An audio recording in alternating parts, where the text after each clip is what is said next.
Mbote bana Congo démocratique partout bisika bino boza lelo toye tosolola à propos ya deux sujets oyo ezokimisa bana Congo epesi bino mbote eloko ya liboso tozosenga na bino na bandeko nyonso oyo basabone na muke na kati ya chaîne na biso Canal Bofosa International, vous s'abonnez massivement et puis vous partagez au lien la chaîne na biso. Lelo tolingi tosolola na bino à propos ya élection 2023. Battu à IDPS ou bien le parti au pouvoir, balobi élection en 2023 et kozala te pour deux raisons. Raison ya liboso balobi il faut ça la recensement ya mboka mobimba bayeba nani aza congolais et nani aza congolais te mpona biso eza mpe likanisi ya mabe te kosala recensement na mboka parce que soki recensement eza te tokoyeba te toza combien tokoyeba te nani aza congolais to mpe nani aza congolais te eza makanisi malamu mais mpona nini recensement ezozela basala yango kaka na 2023 mais lelo te de se poser lisusu question. Recensement, il faut soit combien de temps pour n'avoir recensé République démocratique du Congo Mobimba ou bien plus de 100 millions de Congolais pour n'avoir la recenser et aussi combien de temps. Balobi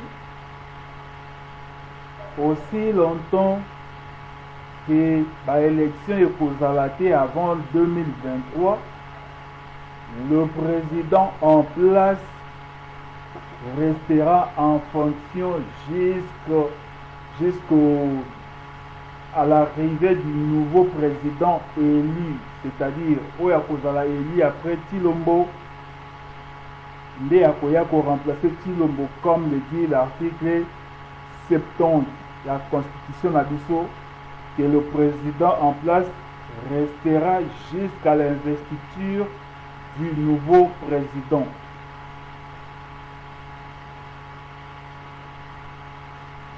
Te poser question. Tshilombo a travaillé na unité na Joseph Kabila. Donc, ce qui Tshilombo tikali en fonction, Joseph Kabila perd en fonction jusqu'à ce que l'élection au Salema pour accueillir un nouveau président Azanani.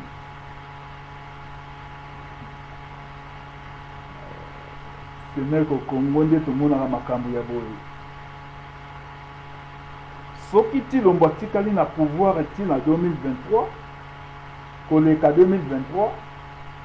C'est-à-dire Kabila il faut accompagner Tshilombo hors 2023. Sort ya ba Congolais zani. Toza lelo na 2020. Nini ezozanga pour la tosala oyo babengeli biso na kombo ya recensement lelo et aussi du Sayango avant même 2022 pour en 2023 tout ça la élection nini ezosanga. Donc comme Joseph Kabila a joué 2 ans de 2016 à 2018 si le mopé a l'ingipé a joué ba année na ye ko a se maintenir na ko na pouvoir ndenge Joseph Kabila se maintenir qui na ko ye pe a se maintenir. Ça c'est le Congo.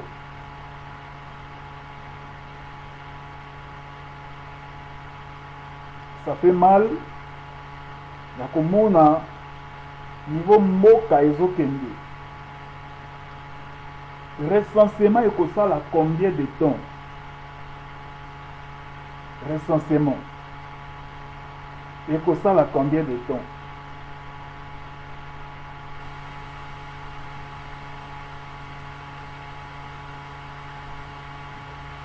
Deuxième point, balobi eza coronavirus nde eye ko bouleverser ba données et ba projet na bango, projet de société bazalaki na yango pona pouvoir na bango et moyen ba organiser les sous d'élection exacte. Alors il faut pas récupérer temps oyo coronavirus ezui. États-Unis est le premier pays où il va frappé par le coronavirus. Les États-Unis atteindre plus de 170 000 morts, sans compter pas contaminés. En septembre, awa, États-Unis d'Amérique, à ça c'est l'élection. En novembre, deuxième tour. Brésil, à sa deuxième pays touché au coronavirus. Donc, il y a déjà les candidats qui ont postulé à l'élection présidentielle de 2022. Donc, coronavirus, ça n'a rien à voir avec l'élection pour reporter en haut, surtout pour cette élection en 2023. Pour la Sabino, bonne foi, il y a que les Congolais, les actes.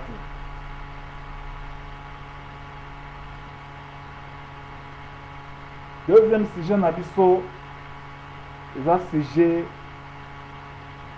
où tu as abordé mais lobby de Rozonga Awa, où est concerné l'Amouka. Parce que tu promets que tu as la vidéo juste 10 minutes pour dépasser. Mais tout le monde déjà vidéo na biso, tu as 8 minutes déjà. Alors tu vas obligé à faire 10 minutes. Mais lobby il faut to zonga to loba makambo ya lamuka to yeba lamuka ezotambola ndenge nini banani balingi bazwa lamuka en otage bakomisa yango parti politique ezalaki regroupement électoral baélection esimbi te mpona bango. Qu'est-ce qu'il faut faire? Est-ce qu'il faut batika l'ensemble? Est-ce qu'il faut mutu na mutu azonga na ndako na ye po eza parti politique na ye? Lobby to beta solo wana awa. Alors to reculer un peu en arrière par rapport à autre bandaye koloba il y a élection il y a 2023 bozomona que makambo ezotambola bien te na mboka.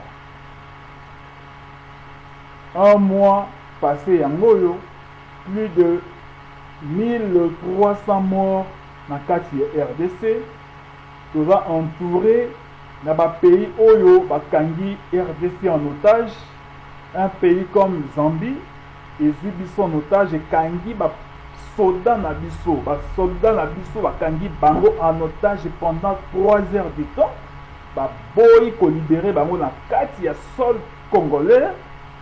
Vraiment quelle humiliation. quelle humiliation. Tout le Congolais, lobby, tokozonga, tokobeta lisolo ya lamuka, et lundi, tokozonga, tokobeta lisolo, comment est-ce que ba soda na biso, bazalaki prise en otage na ba soda ya Zambie. Partagez le lien, il y a émission Oyo, na bande comme Que Dieu vous bénisse. Merci beaucoup.